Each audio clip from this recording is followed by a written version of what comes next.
A nós que aqui em cima vamos permanecer, vou convidar a cada um de vocês a abrir o texto de João, Evangelho de Jesus segundo São João, no capítulo de número 9, o texto conhecido.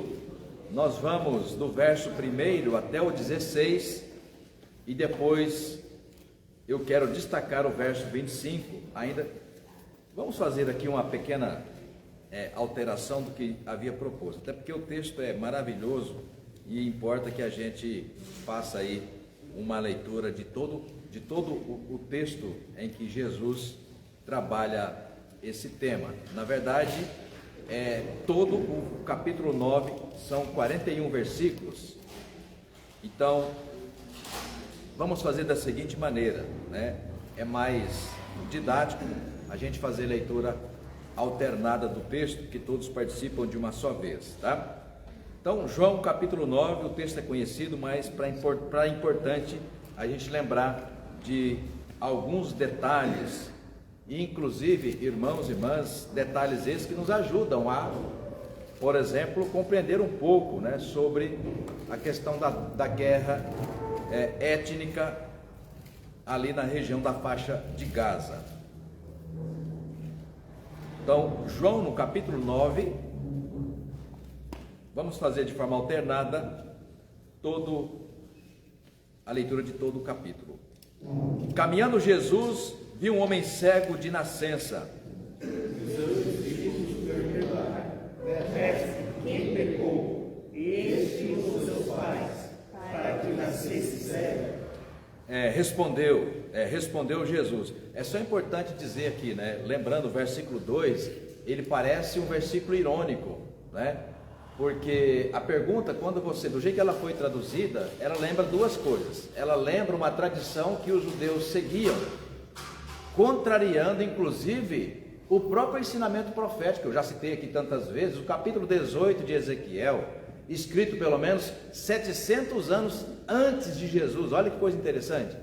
O livro do profeta Ezequiel foi escrito aproximadamente 700 anos antes de Jesus. E lá então, no livro do profeta Ezequiel, no capítulo 18, já dizia, né? Olha, vocês, a partir daquela mensagem profética para os judeus, vocês não mais repetirão esse provérbio entre vós. Vou fazer uma pausa aqui para explicar.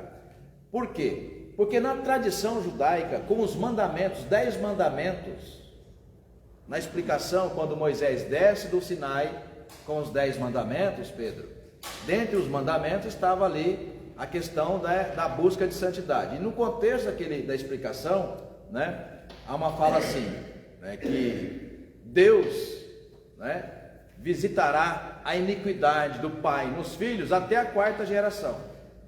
Então seria, né, o tataravô pecou, Deus vai julgar a partir do pecado do tataravô até chegar lá o tataraneto, né? E ao mesmo tempo diz, né, mas eu abençoarei aqueles que me forem fiéis até 1000 gerações.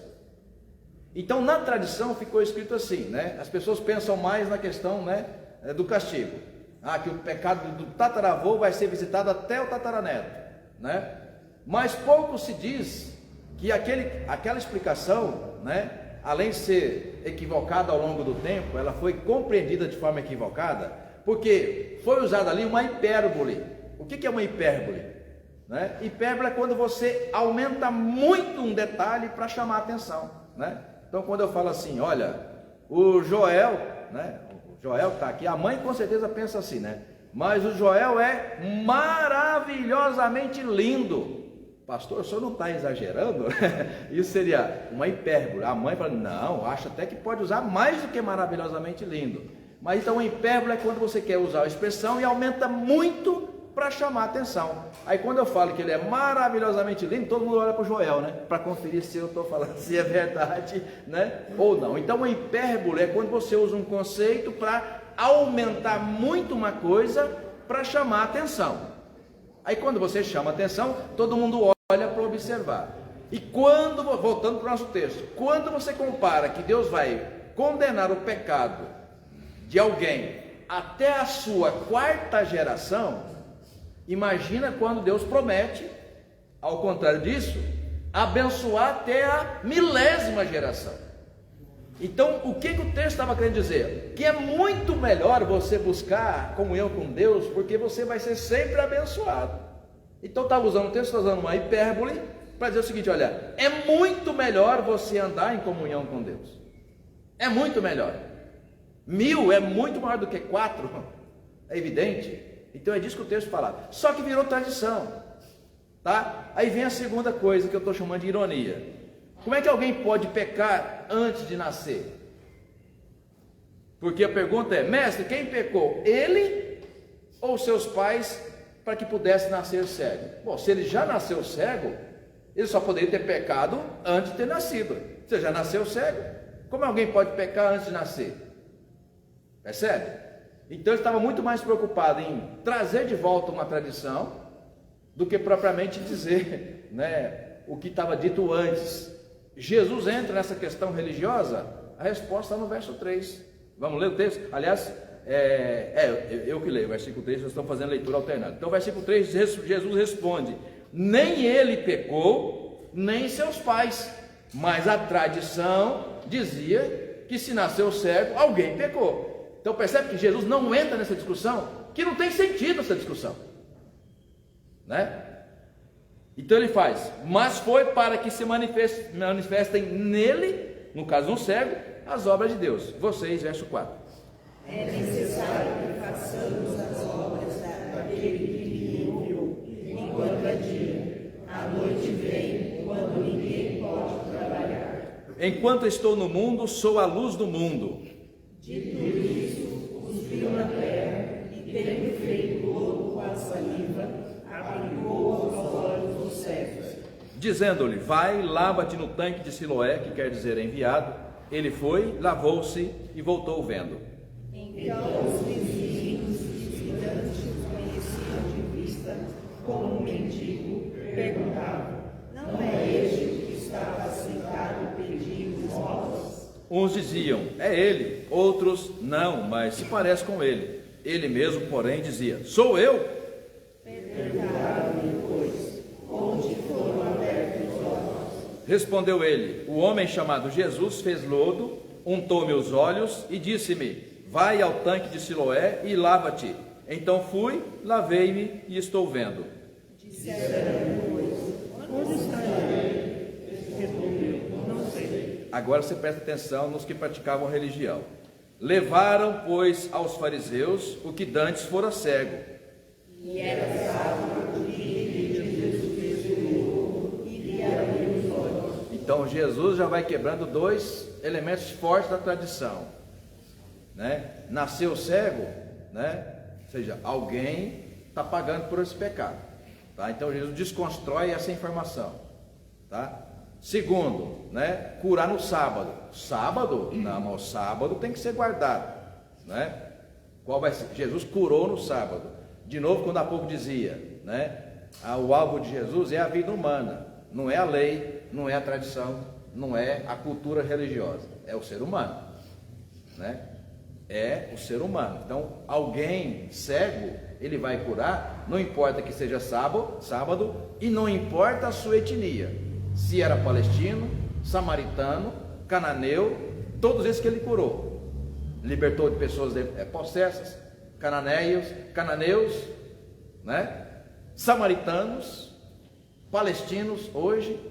Ou seja, Jesus não tinha cultura, Jesus não tinha classe social, Jesus não tinha aptidão por um povo, né? Escolha pessoal, não.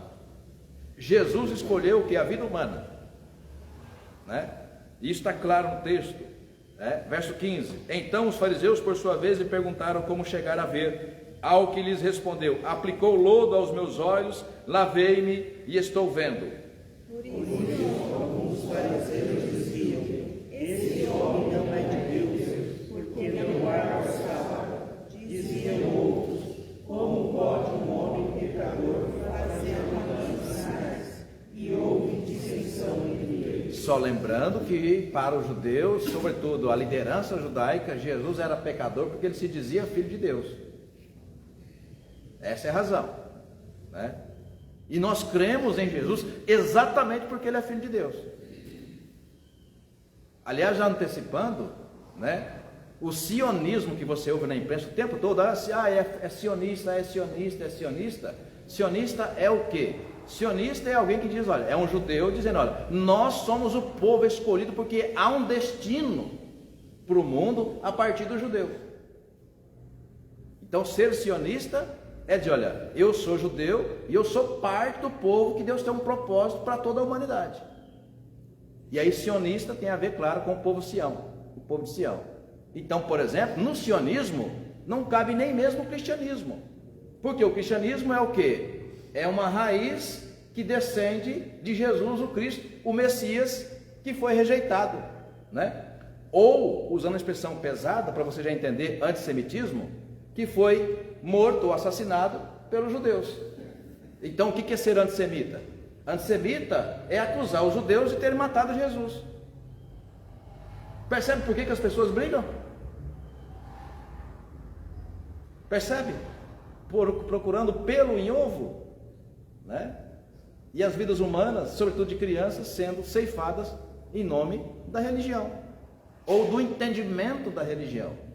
Então, de novo, se Jesus viesse hoje pela primeira vez, e não 2000 anos atrás, o Jesus que você conhece, ele tomaria lado?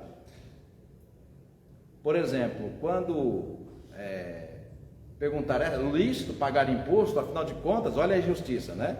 Afinal de contas, nós, o povo de Deus, estamos sendo assolados por Roma, que havia invadido Jerusalém.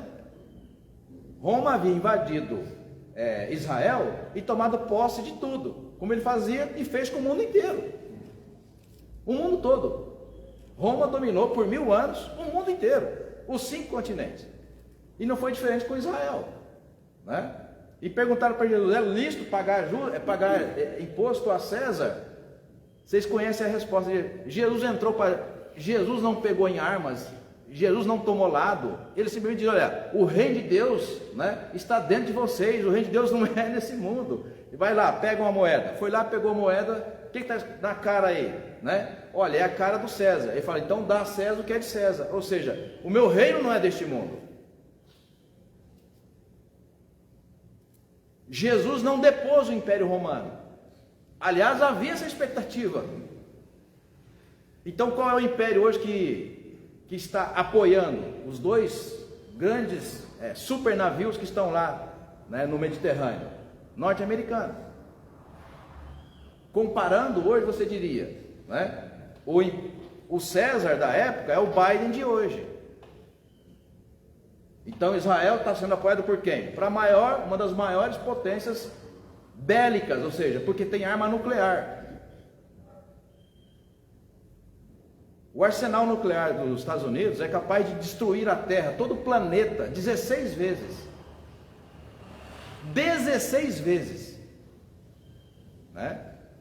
Então Jesus diria, quem está certo? Os Estados Unidos, parte da Europa, alemães, ingleses, mundo árabe? Jesus diria, ninguém está certo. Né? Devemos amar os nossos semelhantes e implantar a paz enquanto estivermos aqui. Mas o reino de Cristo não é deste mundo, é o reino celestial. Né? Então mostra exatamente isso. Né? 17. De novo perguntaram ao cego, que dizes tu a respeito dele, visto que te abriu os olhos, que é profeta? Respondeu o ex-cego. Né? 18. Não acreditava aos judeus que ele fora cego e que agora via, enquanto não chamava os pais. E os interrogaram. Então os judeus primeiro ficam ali gastando saliva para ver se conseguia compreender por que aquele cego fora curado, porque para os judeus havia uma dupla causa dele não ser curado. A dupla causa daquele cego não ser curado ele era cego de nascença, então era fruto de quê? Uma maldição hereditária. Não podia ser curado porque era fruto de uma maldição hereditária. Tá? Segundo, por que não poderia ser curado? Porque a quem estava sendo atribuída a cura, a Jesus, ele não poderia curar, porque Jesus, para os judeus, era o quê? Um impostor, porque ele se dizia filho de Deus. Aí, não satisfeito na interrogação com o jovem, o ex-cego, eles vão até os pais do ex-cego. Ou seja, vão estendendo a discussão até chegar a um denominador comum. 19. E os interrogaram, é este o vosso filho? De quem dizeis que nasceu cego? Como, pois, vê agora? Então os pais responderam: sabemos que esse é nosso filho e que nasceu cego. Ou seja, óbvio, né? É nosso filho e sabemos que ele nasceu cego. Foi cego até agora e já é adulto, né? Mais o 21. Mas não sabemos como vê agora. Ou quem lhe abriu os olhos também não sabemos. Aí, até de forma mal educada, vai lá e pergunta para ele, né? Então ele vai, perguntai a ele, idade tem, ou seja, era maior de idade, né? Ele fala por si mesmo. 22. Pois esses já haviam aceitado que, se alguém confessasse ser Jesus Cristo, fosse expulso da sinagoga. É importante dizer que eles começaram expulsando e depois, não satisfeitos, passaram a matar, né? Então você vê o que é capaz de se fazer em nome da cegueira da religião. Então começaram expulsando da sinagoga, né? E não satisfeitos mais tarde, porque o Messias não vai parar, como de fato não parou, aí passaram então a matar, né? Inclusive o próprio Jesus. 23. Por isso é que disseram os pais: ele idade tem, interrogai-o. Então chamaram pela segunda vez o homem que fora cego e lhe disseram: dá glória a Deus, nós sabemos que esse homem é pecador. Ele retrucou: se é pecador, não sei, uma coisa eu sei, eu era cego e agora vejo.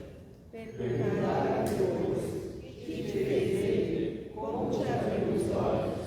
Ele lhes respondeu: já vou-lo disse e não atendestes. Por que quereis ouvir outra vez? Porventura quereis vós também tornar-vos seus discípulos? Então enviaram e lhe disseram: discípulo dele és tu, mas nós somos discípulos de Moisés. E aqui é que você vê, por exemplo, fazer uma pausa, já antecipando um pouco da mensagem à noite. Há 17 milhões de judeus em todo o mundo na atualidade. 17 milhões. E por que você pode pensar assim, mas por que há só 17 milhões de judeus no mundo? Né? Porque o judeu, por exemplo, não é apenas judeu de nascença, é judeu também de religião. Então qualquer um de nós pode tornar-se judeu, se conseguir. E eu vou explicar por que se conseguir. Porque a função do rabino é te convencer ao máximo de que você não pode ser judeu. Porque o judeu mesmo é de nascença. Né? Ou seja, você precisa nascer de uma mãe judia, não é nem mais do pai. E vou explicar por que não é mais do pai. Porque infelizmente, como houve na história judaica muitas nas invasões, houve muito estupro, então não se sabia quem era o pai. Não sabendo quem era o pai, você não podia dizer que era judeu. Então, de um tempo para cá, na verdade, desde a época de Jesus para cá, tornar-se judeu é ser nascido de uma mãe judia, né?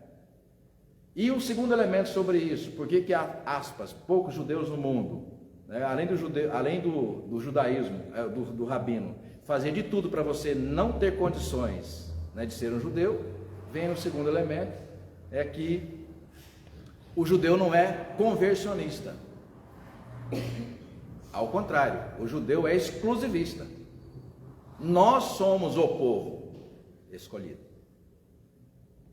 E tem uma vantagem nisso, né?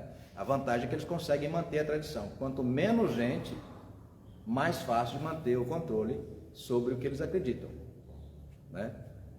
Olha que coisa interessante agora. Outras duas religiões tão grandes quanto o judaísmo, ou influente porque é milenar, né?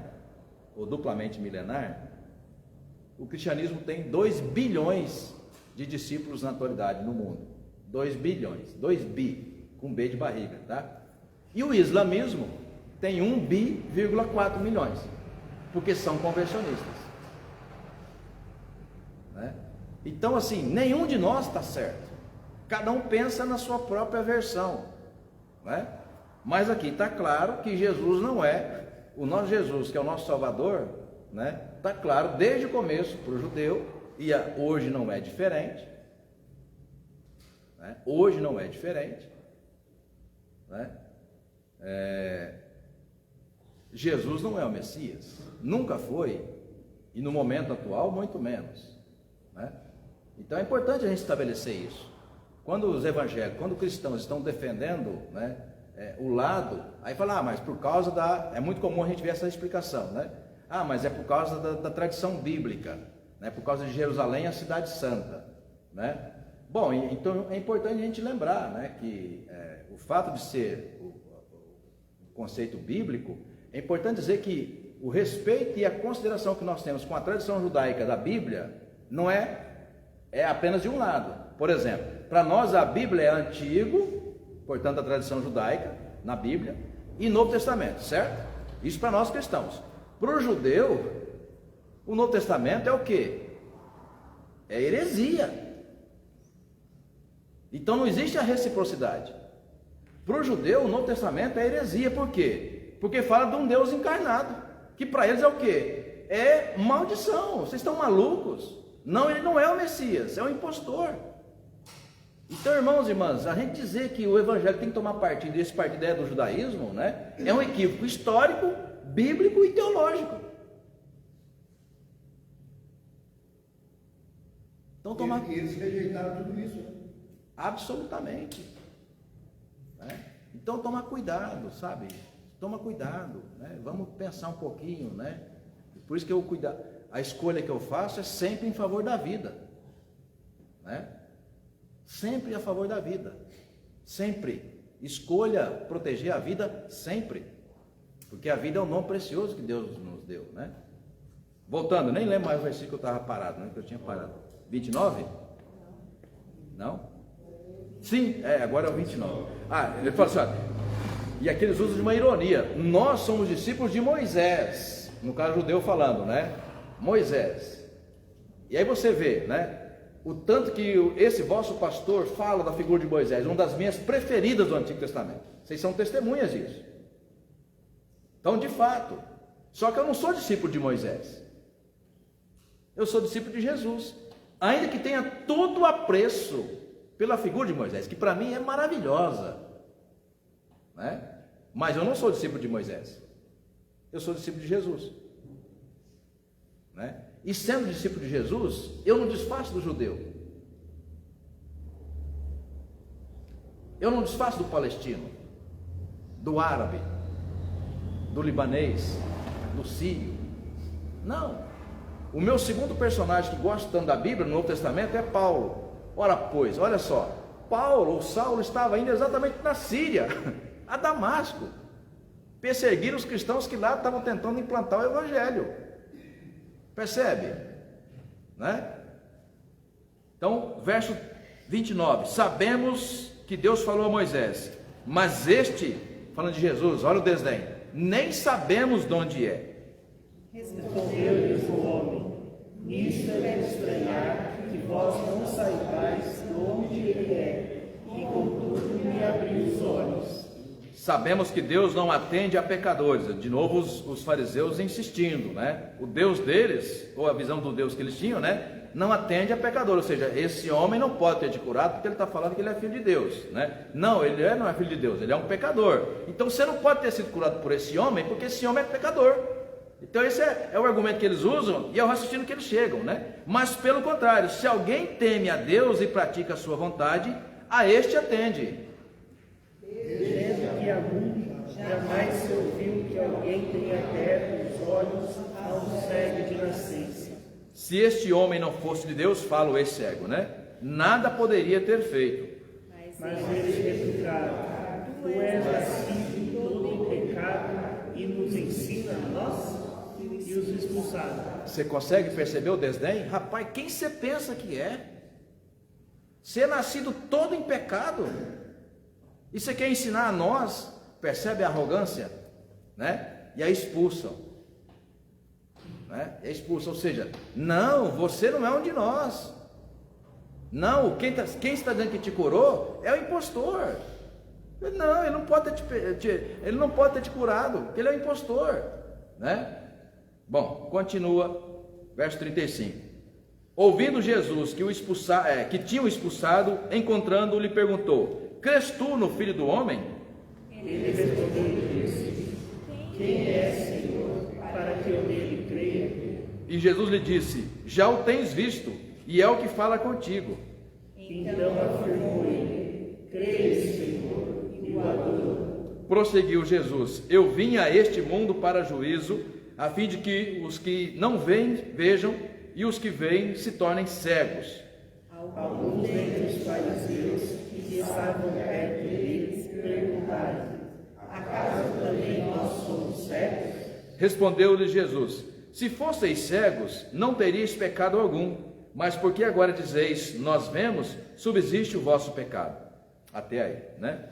Então, vamos mais uma vez orar, irmãos e irmãs, pedindo a direção do Senhor, apesar de eu já ter me empolgado e só falta 20 minutos para o nosso tempo. Mas a gente retoma, caso seja necessário, no domingo que vem, sem nenhum problema, tá? Vamos orar, vou pedir ao Everton nos dirija nesta oração. Pai querido, nós te damos graça.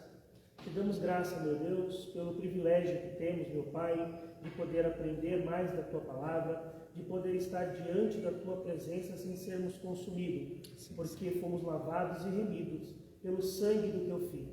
Pai querido, abra o nosso entendimento, abra os nossos olhos, abra o nosso coração, meu Pai, para que possamos aprender e possamos praticar a Sua Palavra. Fala conosco, nos ensina, nos exorta, meu Deus, e que possamos ser cada dia mais seus seguidores, seus discípulos, meu Pai, e amar o nosso próximo como amamos a nós mesmos. É assim que eu oro em Cristo Jesus. Amém. Amém. Irmãos, olha só que coisa interessante, né? O que é a gente, aí como professor de história, né, a gente acaba vendo a importância disso. Esta reflexão que eu trouxe para fazer com vocês mais nesta manhã, e durante a semana eu estava me lembrando dela, fazendo as leituras do tempo atual, né, da guerra que está acontecendo, mais esta e também esta lá na região do mundo árabe judaico. A cura do cego que enxergava. Essa reflexão foi feita 20 anos atrás, esta que está aqui. Foi no dia 24 de agosto de 2003, né? Então assim, o que eu penso e o que eu creio não é fruto de um momento, né, que eu estou tomando partido, não. E durante esses 20 anos que eu amadureci ainda muito mais, eu não voltei atrás daquilo que é a minha convicção de fé, né?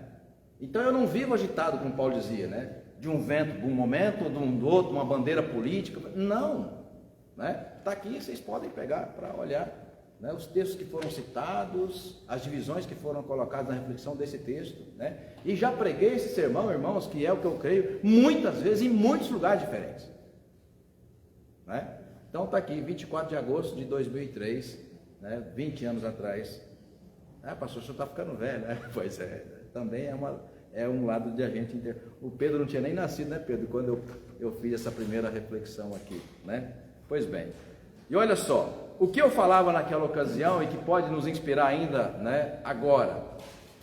No primeiro momento eu falei, por exemplo, da teologia da morte de Deus. Sim, teologia da morte de Deus, que nasce na década de 60 nos Estados Unidos. Com, por exemplo, para citar um teólogo, já que os meninos gostam de escutar teólogo, né? Thomas Altizer. Esse cara criou uma teologia nos Estados Unidos chamada de a teologia da morte de Deus. Veja você que curioso. A Segunda Guerra Mundial termina em 1945. Em 47 é fundada a ONU.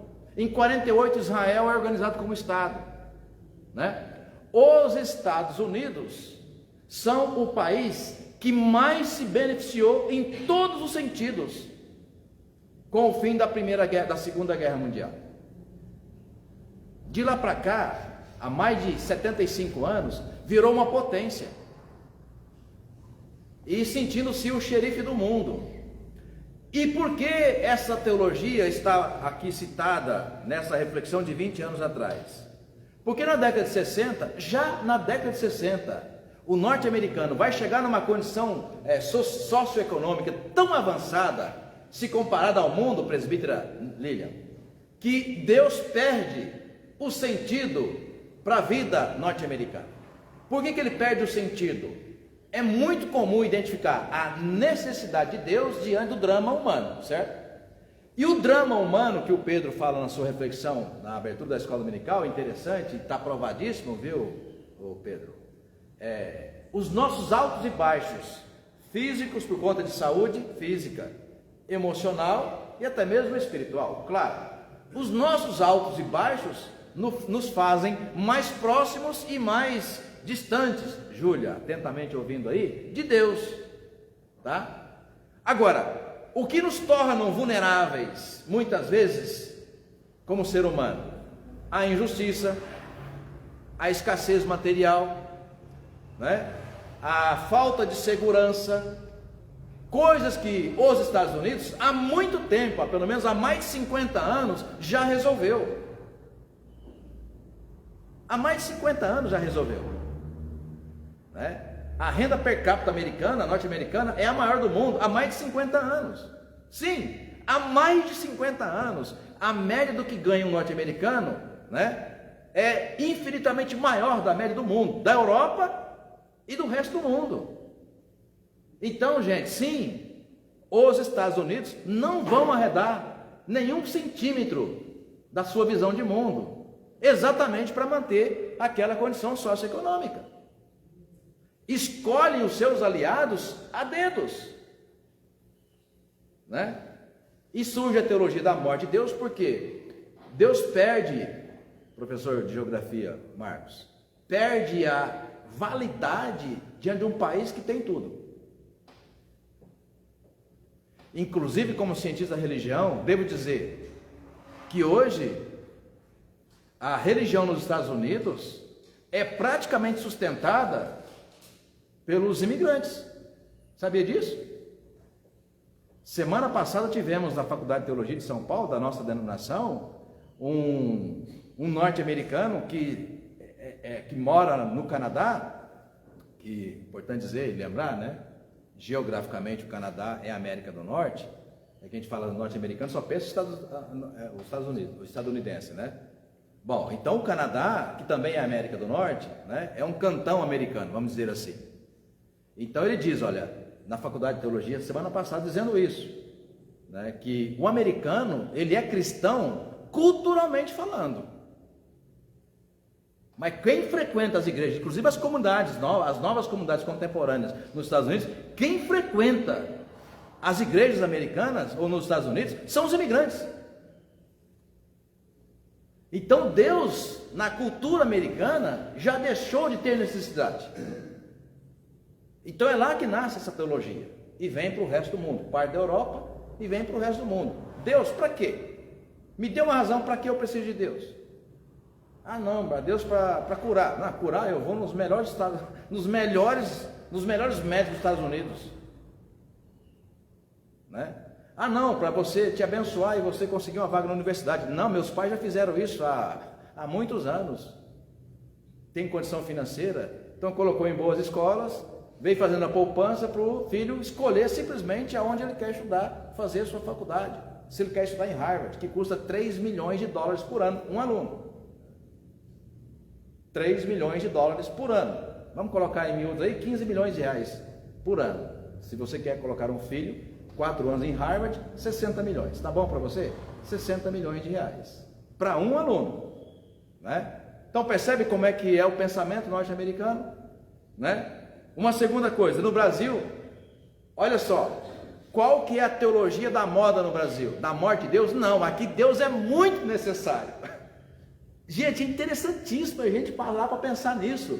Por que o brasileiro é tão religioso? Porque nos falta tudo. Aqui, ao contrário da teologia da morte de Deus americana, aqui é a teologia da prosperidade. Onde você precisa de Deus para proteger a sua saúde, a sua vida, a sua casa, para te dar escola, para te ajudar a fazer mercado, sabe, para tudo. Então é claro que o brasileiro é muito religioso. Terceiro, né? Na Idade Média, a potência do mundo,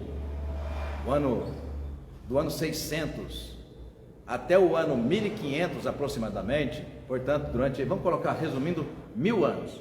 Por 1000 anos, a potência do mundo é Roma.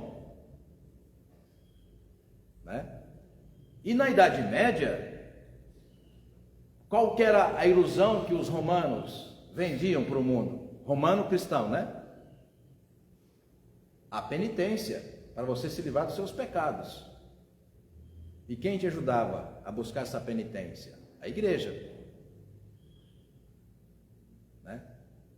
Você é capaz de perceber, eu sei que você é, como é que a religião está o tempo todo mediando, né, a nossa visão de mundo? E como a religião cega, que à noite a gente vai citar o texto de Tiago, né?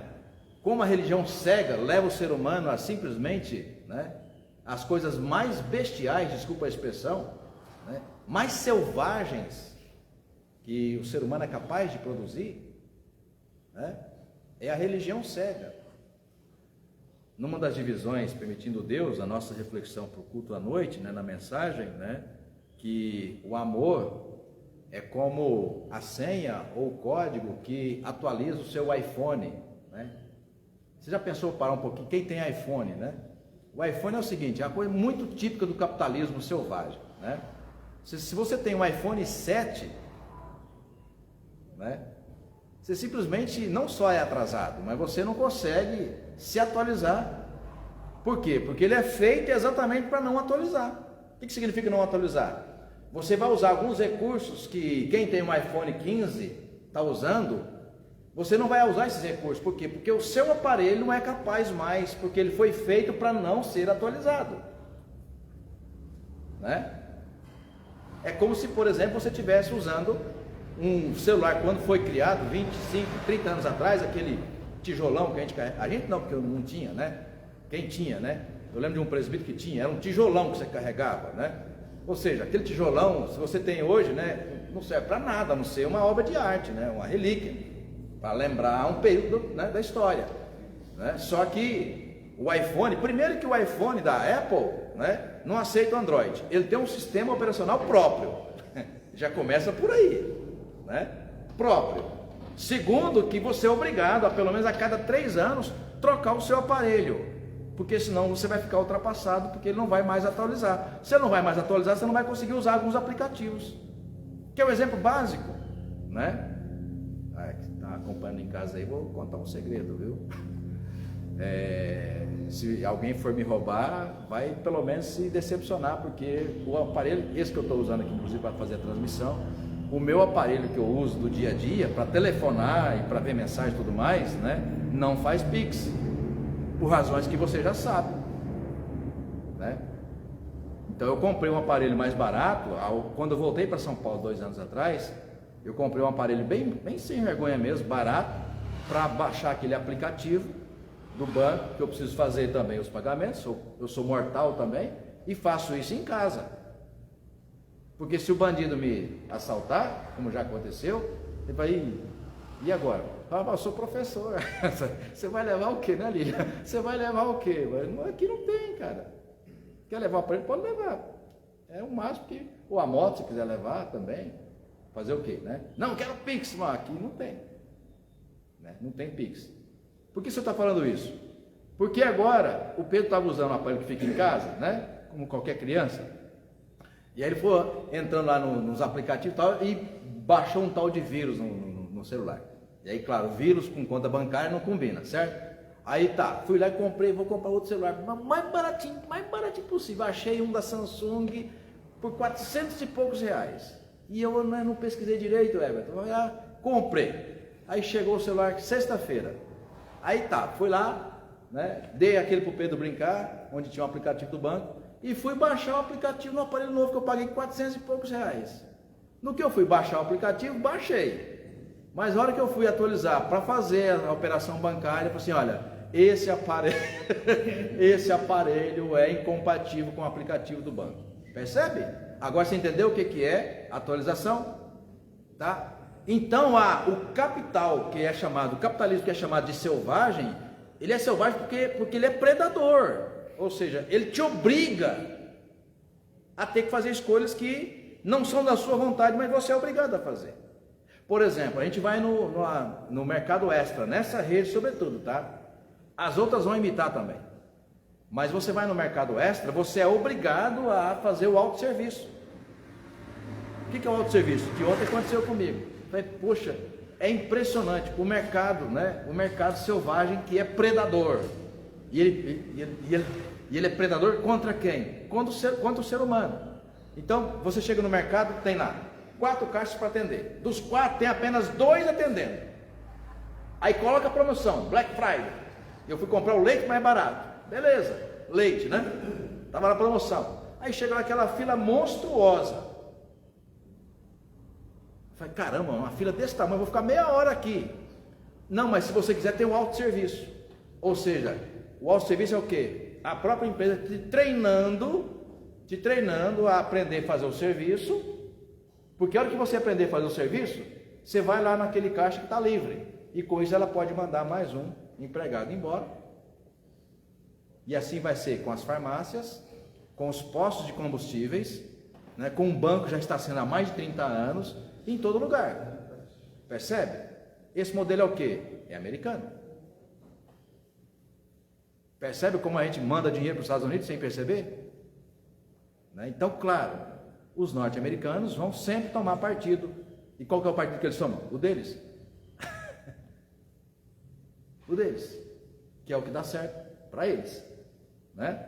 Bom, nesse contexto que nós aprendemos da cura do jovem de nascença, né? Eu vou resumir e a gente termina em 5 minutos, que é o tempo que está proposto. Né? O que nos chama aqui a atenção? Por que o título dessa mensagem, Pedro, chama-se A Cura do Cego que Enxergava? Que pode parecer uma contradição. Se alguém enxerga, ele não é cego. Se é cego, se enxerga, não precisa ser curado, porque não é cego, né? Mas aqui é o que? Já há 20 anos, uma reflexão que nos convida ao desafio de entender o lugar da religião na fé. Aí que eu fiz a questão do uso, né, da atualização. Se o amor de Jesus, irmãos e irmãs, presta atenção, e aqui está a chave de leitura para essa reflexão. Se o amor de Jesus, que é incondicional, não atualizar a nossa vida religiosa, a nossa vida religiosa mata o amor de Jesus, ou inutiliza, e portanto nós ficamos desatualizados acerca da mensagem do Evangelho. Ficamos sim atualizados do ponto de vista da religião, que a nossa religião é aquela. Ainda que a nossa religião diminua pessoas, exclua pessoas, mate crianças, mas a nossa religião é aquela. Portanto, é uma religião que não é mais aberta ao amor incondicional de Jesus. Então é desta cura que Jesus está agora utilizando para curar o jovem de nascença, que nasceu cego, né? Então, o que ele enxergava? Eu quero que você veja comigo a resposta que está aí. Quando Jesus se apresenta ao cego, ao ex-cego, que ele próprio havia curado, olha só, onde está a vista clara, presbítera Lilian, daquele jovem que era cego e agora está curado. Do que mais agora ele está vendo? Verso 35, ouvindo Jesus que o tinham expulsado, no caso, os religiosos da época, que tinham expulsado aquele ex-cego, o jovem ex-cego, encontrando Jesus, lhe perguntou: crês tu no Filho do Homem? Os fariseus não criam, os religiosos não criam, acusaram-no de impostor, e no entanto aquele ex-cego, Leila, está agora enxergando algo que os que não eram cegos do ponto de vista físico, mas sim religiosos, cegos do ponto de vista religioso, ele está enxergando o que os religiosos, cegos pela religião, não enxergavam. E o que esse cego, ou esse cego agora enxerga? Ele enxerga Jesus como o quê? Como seu Senhor e seu Salvador. Então, mais do que alguém, Joel, que é capaz de curar. Observa, verso 36. O que o ex-cego, o jovem, responde? Quem é, Senhor, para que eu nele creia? Jesus se revela. Ó, é este que fala contigo.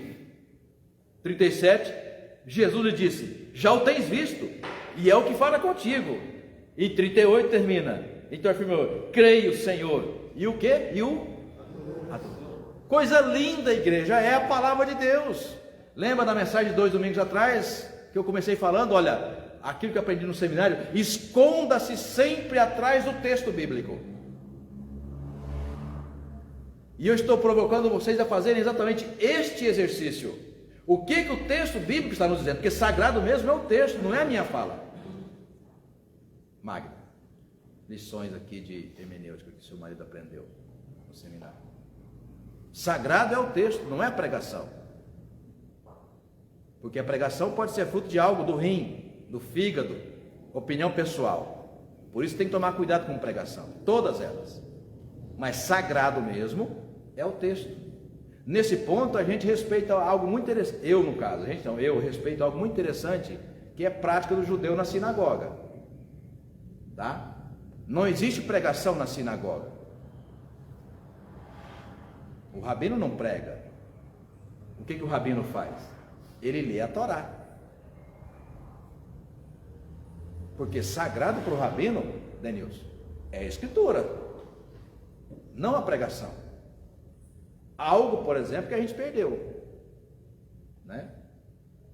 Tem pastor que fala um monte de coisa, mas a escritura mesmo, que é sagrada, ficou de lado, e ali ficou falando, né, coisas pessoais. Olha só o que o texto sagrado nos traz de volta, não é? Aquele ex-cego vê em Jesus não apenas alguém que foi curandeiro, mas aquele ex-cego vê em Jesus o quê? O seu Salvador, porque ele crê em Jesus como seu Senhor, o seu Salvador, a ponto de adorar. E no entanto os religiosos da época não foram capazes. Por quê? Estavam cegos. O seu iPhone não era mais capaz de atualizar pela senha, que era o quê? Amar incondicionalmente. Para eles, aquele homem devia ser esquecido, porque Deus estava punindo nele, Lilian, o quê? O pecado dos pais. Não, isso aí não mexa com isso aí não. É cego de nascença? Não, Deus está punindo nele. Deus está punindo nele o pecado dos pais, dos seus antepassados. Percebe como a religião é capaz de cegar as pessoas? E Jesus não. Nem ele e nem os seus pais. Mas Deus tem um propósito para esse jovem. E qual é? Manifestar nele o quê? O seu poder. Cura física e também que cura da alma, porque mais tarde ele vai se tornar, né, naquele mesmo momento quando Jesus se revela a ele vai se tornar um seguidor de Jesus. Amém? É isso, irmão. Nosso tempo deu. Você tem uma dúvida? Você quer compartilhar? Você quer colocar aí um assunto que só eu falei, né? Tá tudo certo? E os que de casa nos acompanharam, pode deixar dúvida ou mesmo pergunta aí pelo próprio recurso da rede social. Vamos orar? Deus, damos-te graças por esta manhã, por esse tempo, Senhor, que passamos na tua presença. Agradecidos estamos, ó Pai, pelo privilégio de meditar na tua palavra e apenas dela, por meio do teu Santo Espírito, aprender. Que ela própria, ó Pai, ao seu tempo esteja produzindo frutos conforme o teu propósito. Oramos agradecidos em o nome de Jesus. Amém. Amém. Deus nos abençoe, irmãos, irmãs, e também a vocês que de casa nos acompanharam.